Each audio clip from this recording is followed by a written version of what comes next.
한 학생의 작은 질문이 때로는 거대한 파장을 일으키기도 합니다. 오늘 여러분께 들려드릴 이야기는 일본의 평범한 고등학생 사토리에가 교과서 속 두 줄짜리 문장에서 품게 된 의문으로부터 시작됩니다. 다케시마. 한국에서는 독도라고 불리는 이 작은 섬에 대해 일본 교과서는 무엇을 말하고 무엇을 말하지 않았을까요? 리에가 도서관에서 우연히 발견한 오래된 지도와 문서들은 그녀가 지금까지 배워온 역사와 충격적인 차이를 보여주었습니다. 자신이 믿어온 진실이 사실은 편집된 정보였다는 것을 깨달은 한 소녀의 여정, 그리고 때로는 불편할지라도 진실을 마주하는 용기에 관한 이야기를 지금부터 시작합니다. 안녕하세요. 저는 사토 리에입니다. 도쿄의 평범한 고등학교 2학년생이죠. 제 이야기는 우연히 마주친 진실에서 시작됐어요. 때로는 작은 의문이 우리 인생을 완전히 바꿔놓기도 합니다. 저에게는 그것이 바로 독도였죠. 평범한 화요일 오후였습니다. 벚꽃이 흩날리는 4월의 어느 날, 저는 다른 학생들과 마찬가지로 역사 교과서에 집중하고 있었어요. 그날따라 창밖으로 보이는 벚꽃이 유독 아름다워 시선을 뺏기고 있었죠. 그때 선생님의 설명을 듣다가 교과서 한 페이지에 눈이 멈췄습니다. 다케시마는 일본의 고유 영토이나 한국이 불법 점거 중이라는 단 두 줄짜리 문장이었어요. 그 짧은 문장이 왜 그렇게 눈에 띄었는지 지금도 정확히 설명하기 어렵습니다. 아마도 중요한 영토 문제를 너무 간략하게 다루고 있다는 점이 이상하게 느껴졌던 것 같아요. 우리나라의 영토라면 좀 더 자세히 설명해야 하지 않을까? 이 단순한 의문이 제 인생을 바꾸는 첫 번째 계기가 될 줄은 그때 몰랐습니다. 수업이 끝난 후 대부분의 친구들은 점심을 먹으러 가거나 다음 수업을 준비하러 갔지만 저는 그 자리에 남아 교과서 페이지를 다시 펼쳐봤어요. 다케시마. 그리고 괄호 안에 한국명 독도라고 쓰여 있었죠. 처음 들어본 이름이었습니다. 왜 한국과 일본이 같은 섬에 서로 다른 이름을 붙이고 있는지, 그리고 왜 그것이 분쟁의 대상인지 궁금해졌어요.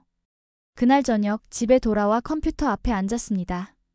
부모님은 제가 평소처럼 숙제를 하는 줄 알았겠지만 사실 저는 다케시마와 독도를 검색하고 있었어요.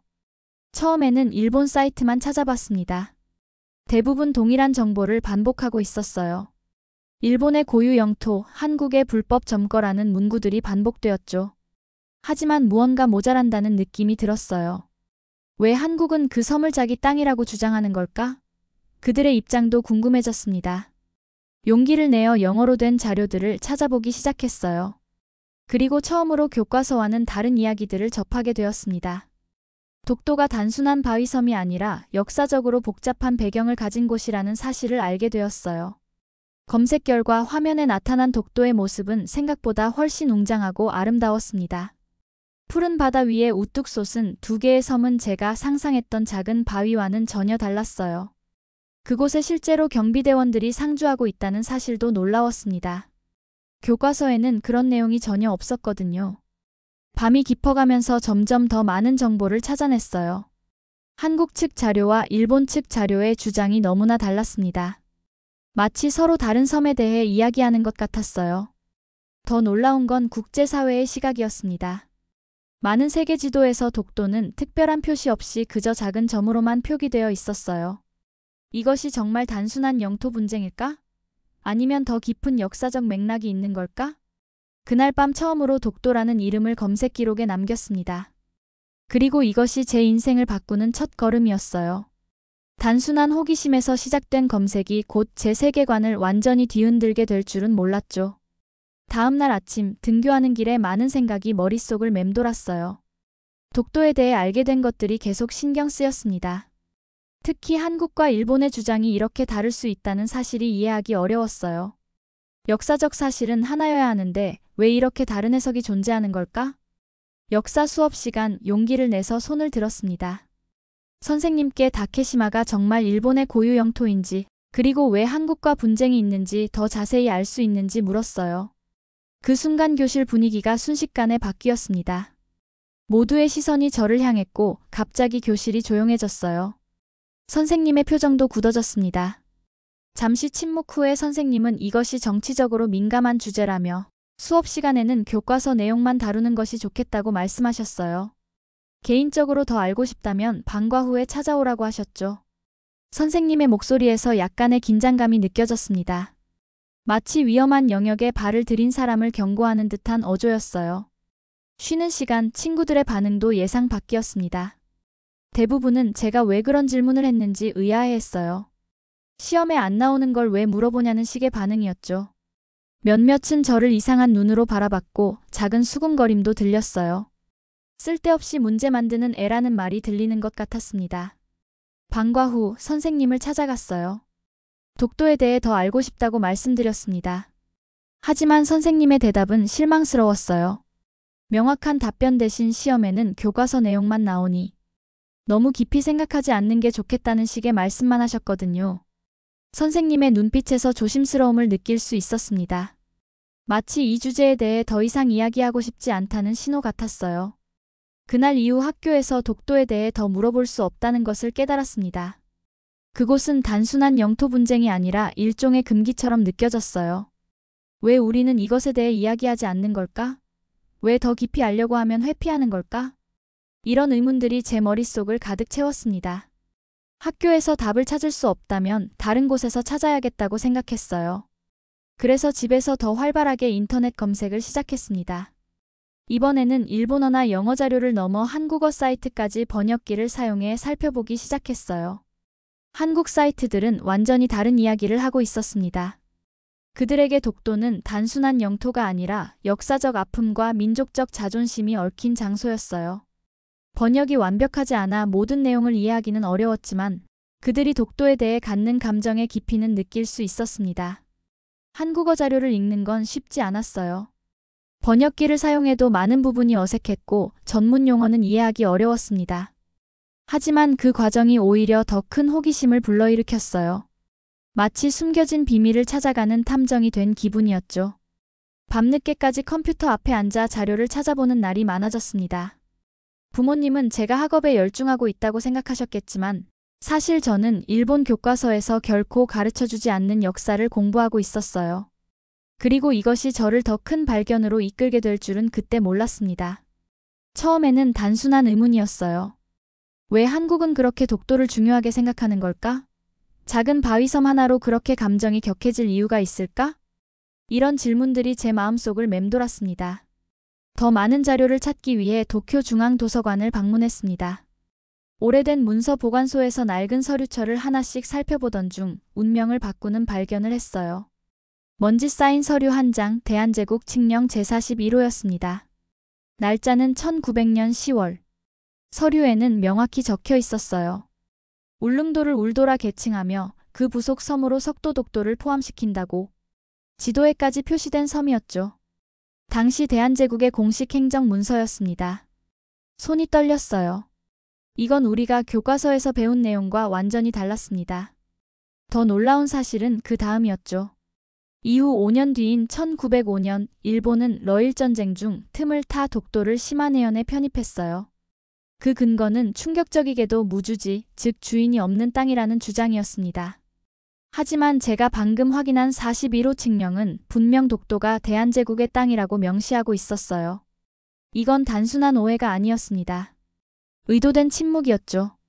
가슴이 답답해졌어요. 다음으로 1952년 자료를 찾았습니다. 한국이 평화선을 선포하면서 독도를 자국 영토로 공식화했을 때의 기록이었어요. 당시 일본의 반응이 궁금했습니다. 예상과 다르게 일본은 크게 항의하지 않았더군요. 그저 조용히 지켜보고 있었어요. 외교부 기록 속 침묵은 마치 알고 있었기에 더 이상 나서지 못하는 자의 태도처럼 느껴졌습니다. 그제야 퍼즐이 맞춰졌어요. 대한제국이 공식적으로 독도를 선언했고 일본은 전쟁 중 그걸 무시한 채 편입했습니다. 그리고 수십 년 뒤 한국이 독도를 수호하려 하자 일본은 입을 다물었죠. 모든 사실은 기록되어 있었지만 가르치지 않았을 뿐이었어요. 일본의 교과서에서 단 한 번도 1900년 칙령을 본 적이 없었습니다. 시마네현 고시만이 유일한 설명처럼 반복됐죠. 우리에게는 진실의 절반만이 허락된 것이었어요. 그리고 지금 저는 그 절반의 너머를 보고 있었습니다. 도서관 구석에서 더 깊이 파고들었어요. 그리고 의외의 장소에서 놀라운 발견을 했습니다. 한국 독립운동의 진실이라는 얇은 책자였어요. 왜 이런 책이 우리 도서관에 있는지 의아했지만 호기심에 펼쳐봤습니다. 그 책 안에는 독도만이 아니라 조선인 강제징용에 관한 기록도 있었어요. 학교에서는 들어본 적 없는 이야기였죠. 일본이 한국인들을 강제로 탄광과 공장에서 일하게 했다는 내용이었습니다. 목에 뭔가가 걸린 듯 숨이 막혔어요. 이건 우리가 배우는 역사와 너무 달랐습니다. 책장을 넘기다 발견한 문서 하나에 시선이 고정됐어요.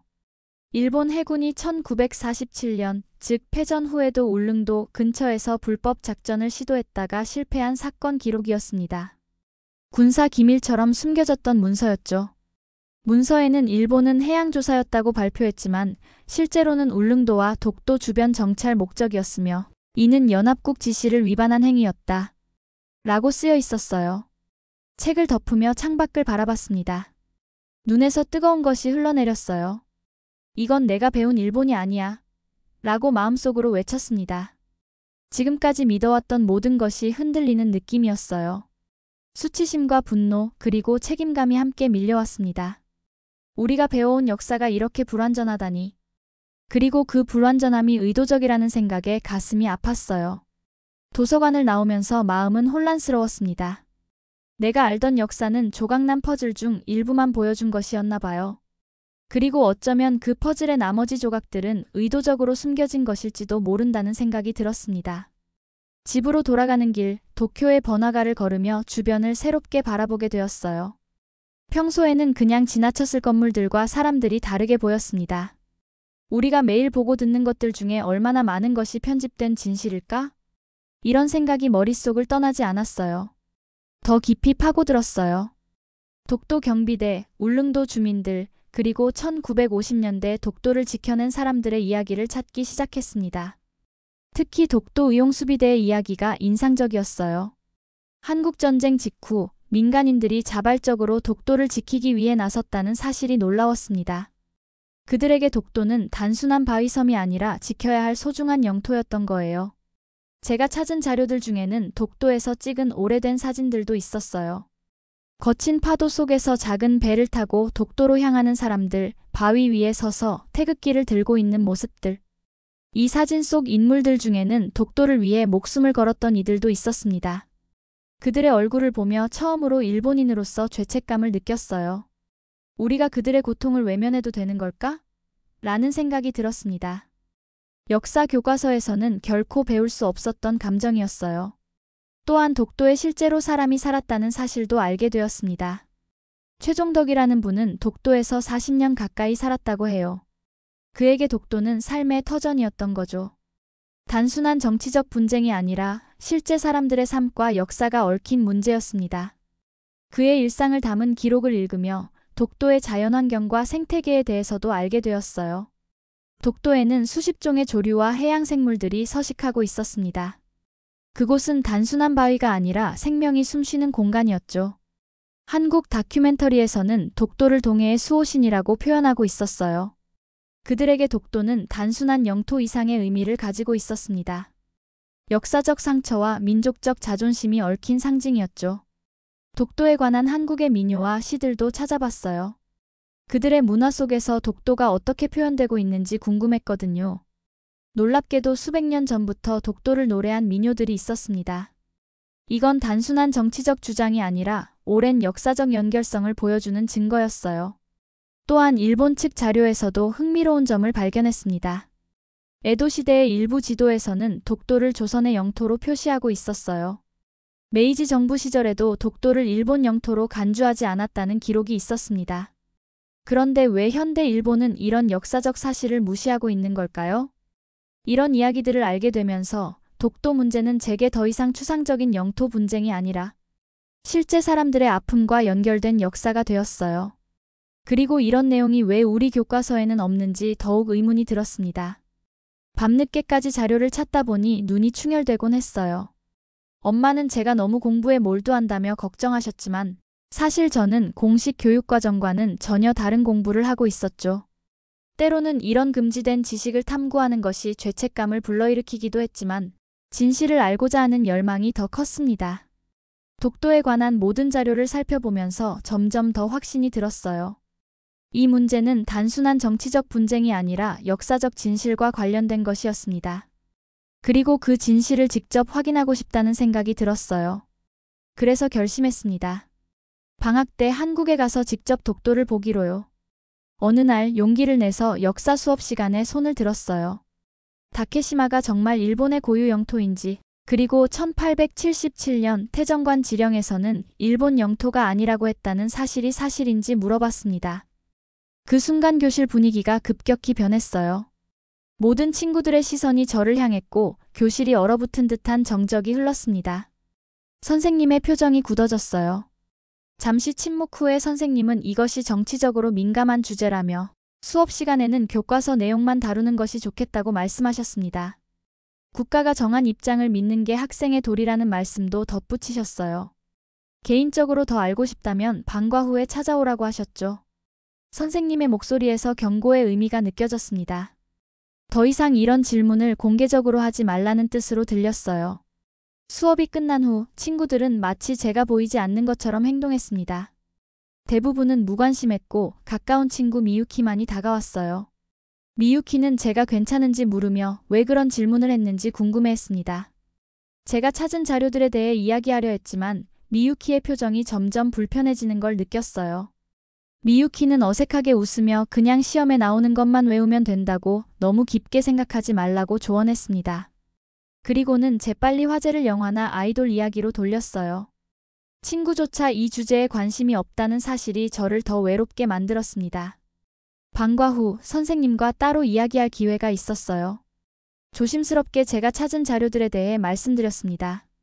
대한제국 칙령 제41호, 태정관 지령, 그리고 조선인 강제징용과 1947년 일본 해군의 불법 작전에 대해서요. 객관적인 역사적 사실만 언급했지만 선생님의 표정은 점점 더 불편해졌습니다.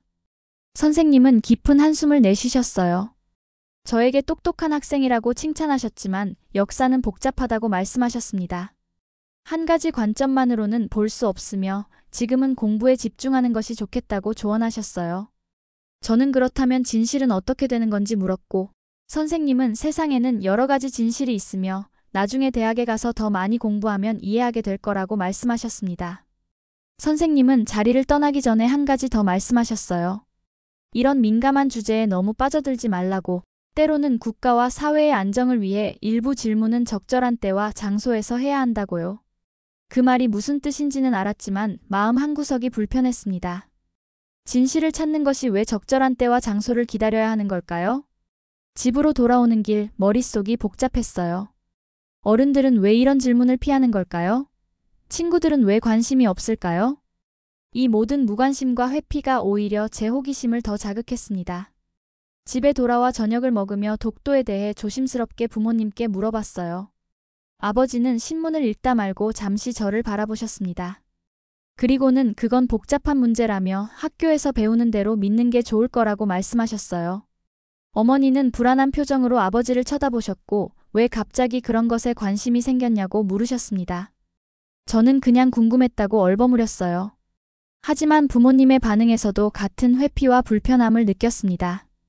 이것이 우리 사회에 얼마나 깊게 자리 잡은 금기인지 실감했어요. 그날 밤 잠이 오지 않았습니다. 베개에 얼굴을 묻고 울었어요. 지금까지 제가 알고 있던 모든 것들이 완전한 진실이 아닐 수 있다는 생각에 너무 혼란스러웠습니다. 일본의 영광스러운 역사 뒤에 숨겨진 어두운 이야기들. 우리가 배우는 역사에는 얼마나 많은 편집이 있는 걸까요? 창밖의 별들을 바라보며 생각했어요. 같은 하늘 아래 한국 사람들은 어떤 생각을 하고 있을까? 그들에게 독도는 어떤 의미일까? 그리고 우리가 배우지 않은 역사의 조각들은 또 얼마나 많을까? 침대에서 일어나 창밖을 바라봤어요. 결심했습니다. 직접 독도를 보러 가야겠다고요. 자료와 사진만으로는 부족했어요. 진짜 독도를 내 눈으로 보고 싶었습니다. 그리고 어쩌면 그곳에서 제 마음의 평화를 찾을 수 있을지도 모른다는 희망이 생겼어요. 학교 교환학생 프로그램을 신청할 기회가 있었습니다. 다행히 서울의 한 고등학교로 단기 교환학생으로 가게 되었어요. 부모님께는 한국 문화에 관심이 생겼다고만 말씀드렸습니다. 완전한 거짓말은 아니었어요. 정말로 한국 문화에 관심이 생겼으니까요. 다만 그 관심의 중심에 독도가 있다는 사실은 말씀드리지 않았죠. 서울행 비행기에 오르는 날 가슴이 두근거렸어요. 이건 단순한 여행이 아니라 진실을 찾아가는 여정이었습니다. 비행기 창문으로 점점 멀어지는 일본을 바라보며 돌아올 때는 더 다른 시선으로 고국을 바라보게 될 거라는 예감이 들었어요. 인천공항에 도착했을 때 처음으로 외국인이 된 기분을 느꼈습니다. 모든 간판이 한글로 쓰여 있고 들리는 말소리도 전부 낯설었어요. 하지만 이상하게도 불안하지는 않았습니다. 오히려 설렘이 더 컸어요. 서울에서의 첫 며칠은 문화 충격의 연속이었습니다. 역사박물관을 방문했을 때 일본에 관한 전시를 보며 처음으로 다른 관점을 직접 경험했어요. 우리가 발전과 근대화라고 배운 시기를 한국에서는 식민지배와 수탈로 기억하고 있었습니다. 같은 역사적 사실이 이렇게 다르게 해석될 수 있다는 점이 충격적이었어요. 한국 가정에서 홈스테이를 하며 한국인들의 일상도 경험했습니다. 호스트 가족은 매우 친절했고 제가 일본에서 왔다는 이유로 차별하지 않았어요. 오히려 양국의 문화와 역사에 대해 열린 마음으로 대화할 수 있었죠. 그들은 독도 문제를 언급했을 때도 감정적으로 반응하지 않고 역사적 맥락에서 차분히 설명해 주었어요. 서울에서 일주일을 보낸 후 주말을 이용해 울릉도로 향했습니다. 한국 친구의 도움으로 여행 계획을 세웠어요. 강원도 동해안의 작은 항구 도시 묵호에서 울릉도행 배를 탔습니다. 바다는 생각보다 거칠었고 배도 꽤 흔들렸어요. 하지만 독도를 보겠다는 결심이 그 모든 불편함을 견디게 해주었습니다. 울릉도에서 독도 박물관을 방문했어요. 거기서 본 자료들은 제가 일본에서 찾은 것보다 훨씬 방대했습니다. 특히 일본 정부의 내부 문서들이 번역되어 전시된 것을 보고 놀랐어요. 일본에서는 접할 수 없었던 자료들이었거든요. 박물관에서 가장 인상적이었던 것은 독도의 생태계와 자연환경에 관한 전시였어요. 독도는 단순한 바위섬이 아니라 다양한 생물들의 서식지였죠.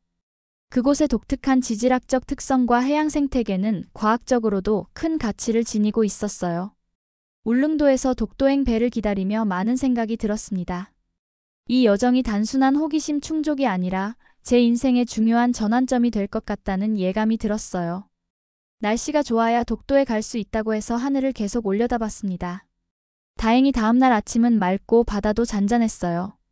드디어 독도행 배에 올랐습니다. 약 2시간 정도 배를 타고 가니 멀리서 독도가 보이기 시작했어요. 수평선 위로 솟아오른 작은 점이 점점 커지더니 웅장한 바위섬의 모습을 드러냈습니다. 배가 가까워질수록 독도의 실제 크기와 모습에 놀랐어요. 교과서와 인터넷에서 본 것보다 훨씬 더 웅장하고 아름다웠습니다. 배에서 내려 독도에 발을 딛는 순간 이상한 감정이 밀려왔어요. 발밑으로 바다가 부서지는 소리, 세찬 바람, 그리고 멀리 보이는 수평선. 이곳이 그토록 분쟁의 대상이 된 섬이라니 믿기 어려웠습니다. 주변에 있던 한국인 관광객들의 표정에서는 자부심과 감동이 느껴졌어요. 그들에게 독도는 단순한 관광지가 아니라 특별한 의미를 지닌 곳이었습니다. 독도에서 허락된 시간은 30분 정도였어요. 섬의 환경 보호를 위해 관광객들의 체류 시간을 제한한다고 했습니다. 짧은 시간이었지만 독도의 바위와 흙을 직접 만져볼 수 있었고 그곳의 공기를 마실 수 있었어요. 독도 경비대원들이 24시간 이곳을 지키고 있다는 사실에 새삼 감동받았습니다. 섬을 둘러보며 조용히 생각했어요. 여긴 한국 땅이야. 그 순간 마음속에서 확신이 들었습니다. 이건 역사적 사실을 바탕으로 한 판단이었어요. 독도의 역사적 배경을 알고 직접 그곳에 서보니 더 이상 의심의 여지가 없었습니다. 이곳은 한국의 영토였어요. 울릉도로 돌아오는 배 안에서 창문 밖바다를 바라보며 많은 생각이 들었습니다. 이 바다를 사이에 두고 한국과 일본이 서로 다른 역사를 배우고 있다는 게 신기했어요. 같은 사실인데도 어떻게 이렇게 다르게 해석될 수 있는 걸까요? 그리고 어떻게 해야 이 간극을 좁힐 수 있을까요? 한국에서 돌아온 후 저는 눈에 보이지 않게 변해 있었어요. 같은 교실, 같은 친구들, 같은 선생님들이었지만 제 시선은 많이 바뀌어 있었습니다. 마치 다른 세계를 경험하고 온 사람처럼 모든 것이 달리 보였죠. 아침에 등교할 때 지나치는 풍경도 교실의 분위기도 모두 다르게 느껴졌습니다.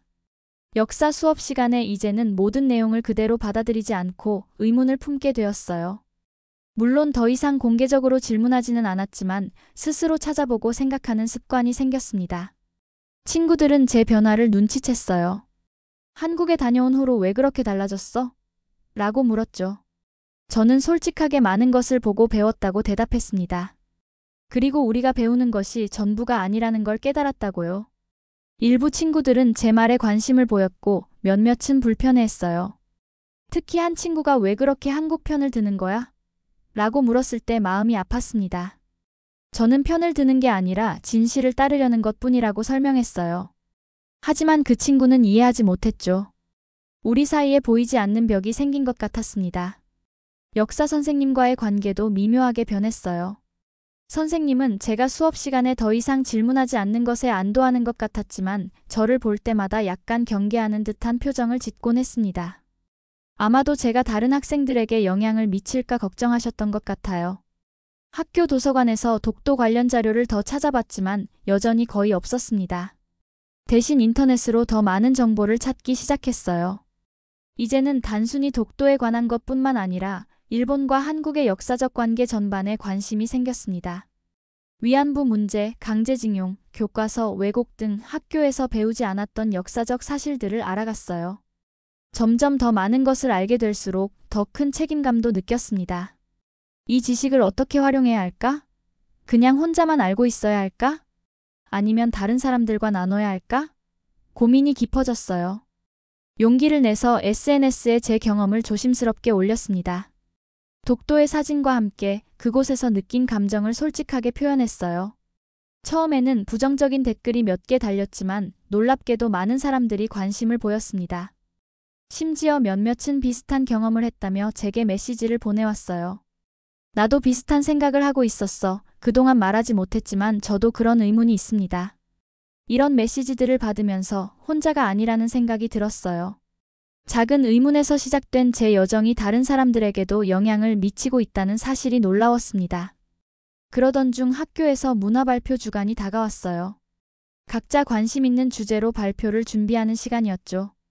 처음에는 무난한 주제를 선택할까 생각했지만 많은 고민 끝에 한국의 섬 문화와 생태계라는 주제로 발표하기로 결심했습니다. 직접적으로 정치적 분쟁을 언급하지 않으면서도 독도와 울릉도의 자연환경과 문화적 가치를 알릴 수 있는 주제였어요. 위험을 감수하는 것이었지만 제가 알게 된 진실의 일부라도 나누고 싶었습니다. 발표 당일 심장이 터질 것 같았어요. 손에는 한국 여행에서 찍은 사진들과 조사한 자료들이 들려 있었죠. 교실 앞에 서서 깊게 숨을 들이마셨습니다. 떨리는 마음으로 시작했어요. 한국의 섬 문화와 생태계에 대해 이야기하겠다고 소개했습니다. 방학 때 직접 다녀온 경험을 바탕으로 준비했다고요. 발표를 시작하며 울릉도의 아름다운 풍경과 독특한 생태계에 대해 먼저 설명했어요. 울릉도 특산물인 오징어와 호박엿, 그리고 울릉도 사람들의 따뜻한 환대에 대한 이야기도 했습니다. 그리고 조심스럽게 독도 이야기로 넘어갔어요. 울릉도에서 동쪽으로 약 87km 떨어진 곳에 독도라는 섬이 있으며 우리 교과서에서는 다케시마로 짧게 언급된 곳이라고 설명했습니다. 독도의 자연환경과 생태계에 대해 이야기했어요. 수십 종의 해조류와 어류, 조류가 서식하는 생물학적으로 중요한 공간이라는 점을 강조했습니다. 직접 찍은 사진들을 보여주며 독도의 아름다움을 전달했어요.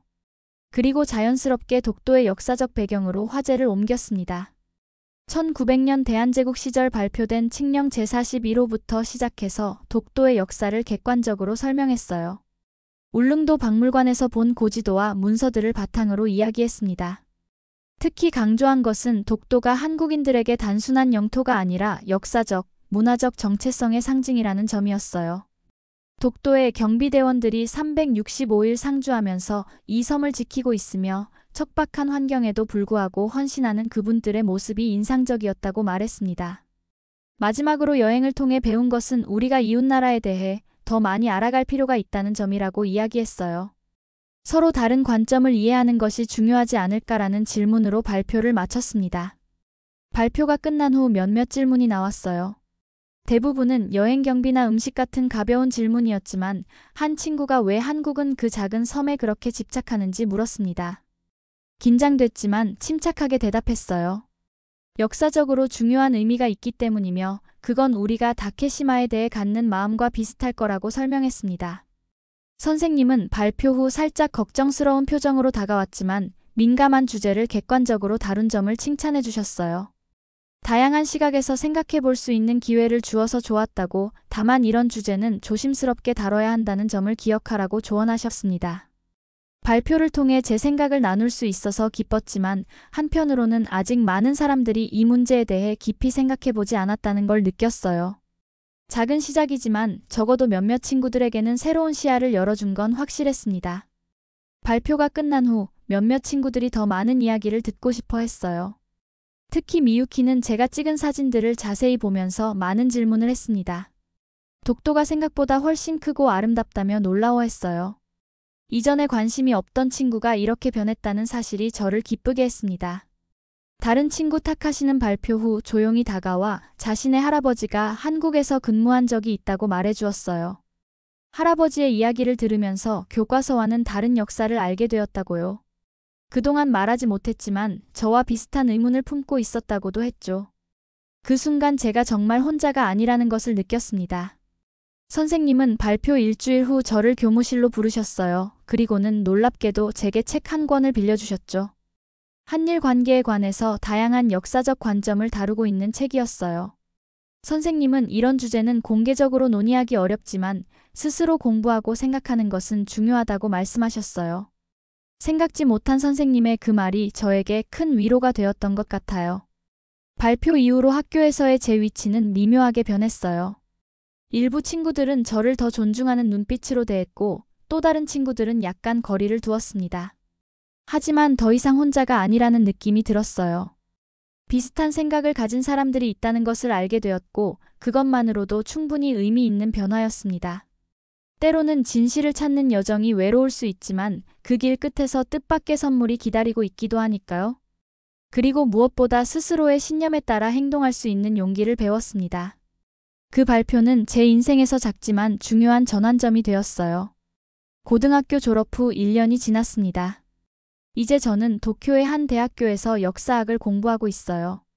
그날의 발표는 비록 거창한 변화를 일으키진 않았지만 제 인생의 방향을 조금씩 바꾸는 계기가 되었죠. 대학교 교양 수업으로 한국어를 배우기 시작했어요. 아직 서툴지만 조금씩 한국 자료를 읽을 수 있게 되었습니다. 언어를 배우면서 자연스럽게 문화와 역사에 대한 이해도 깊어졌어요. 한국은 더 이상 그저 교과서 속 이웃나라가 아니라 실제로 소통하고 이해해야 할 나라가 되었죠. 대학 동아리에서 한일교류 모임에 참여하게 됐어요. 한국에서 유학 온 학생들과 함께 역사, 문화, 사회 문제에 대해 이야기하는 시간이었죠. 처음에는 어색했지만 점차 솔직한 대화가 오갔습니다. 서로의 교육 시스템이 얼마나 다른지, 그리고 같은 역사적 사건을 얼마나 다르게 배우는지 알게 되었어요. 한 한국 학생이 독도에 대해 물었을 때 제 경험을 나눴습니다. 실제로 가봤으며 정말 아름다운 곳이었다고 말했어요. 그 말에 한국 학생들의 표정이 밝아졌습니다.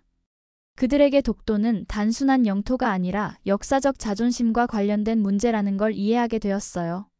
그리고 그들도 제가 이 문제에 관심을 갖게 된 과정을 존중해 주었습니다.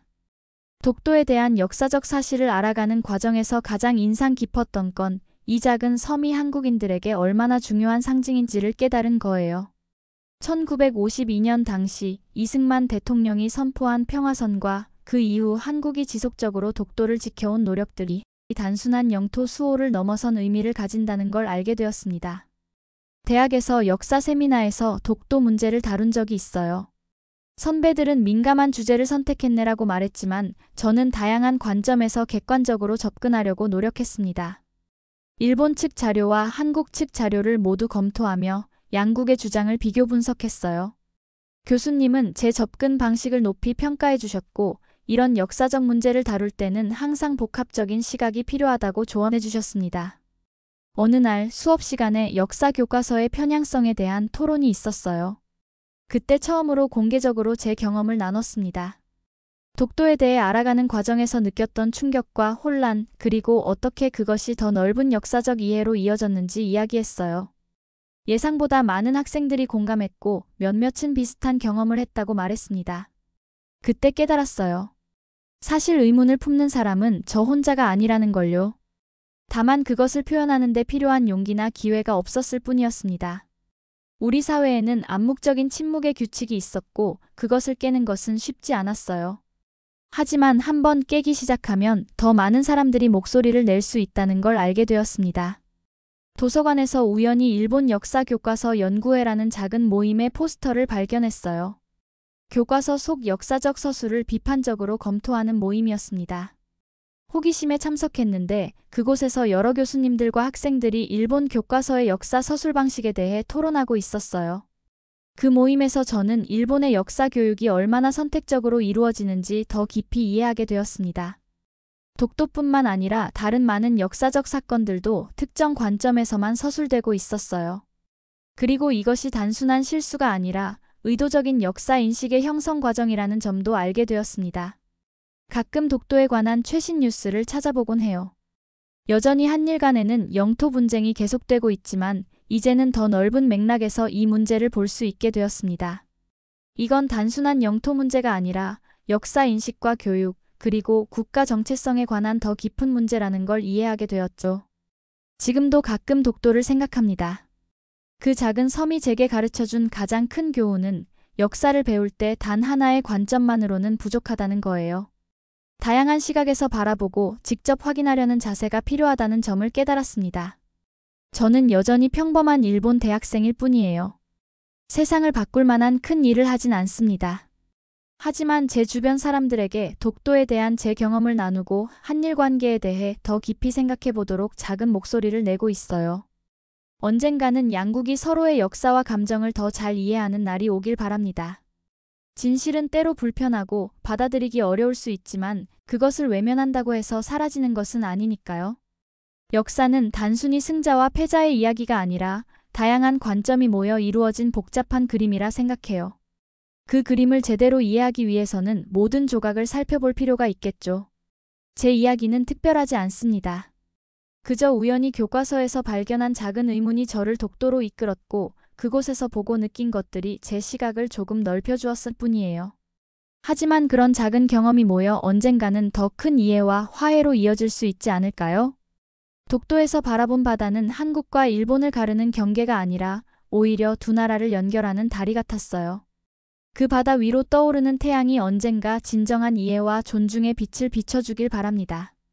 지금까지 그저 평범한 일본 여고생인 저의 소소한 여정을 들어주셔서 감사합니다. 오늘의 이야기에서는 극적인 변화나 대단한 결과가 있었던 것은 아니었지만 진실을 마주했을 때 우리가 어떻게 반응할 수 있는지를 보여주었던 것 같아요. 독도는 단순한 바위섬이 아닙니다. 우리 민족의 역사와 정체성이 담긴 소중한 영토죠. 1900년 대한제국 칙령 제41호로 공식화된 우리 영토이며 일제강점기를 거치면서도 한국인들의 마음속에 지워지지 않았던 땅입니다. 심한해현 고시는 불법적인 영토 편입의 시작이었고 이는 분명 당시 대한제국이 이미 독도를 자국 영토로 공식 선언했다는 사실을 의도적으로 무시한 행위였습니다. 역사적 사실이 명확히 말해주듯 독도는 한국 고유의 영토입니다. 역사 자료와 국제법적 근거가 이를 뒷받침하고 있죠. 하지만 더 중요한 것은 우리가 독도의 의미를 기억하고 그 역사적 진실을 지켜나가는 것이라 생각해요. 진실은 때로 불편할 수 있지만 그것을 인정하고 마주할 때 우리는 더 나은 미래를 만들어갈 수 있는 거니까요. 오늘의 이야기로 우리의 영토, 독도, 그리고 그곳에 담긴 역사적 진실이 다시 한번 새겨지길 바라는 마음입니다.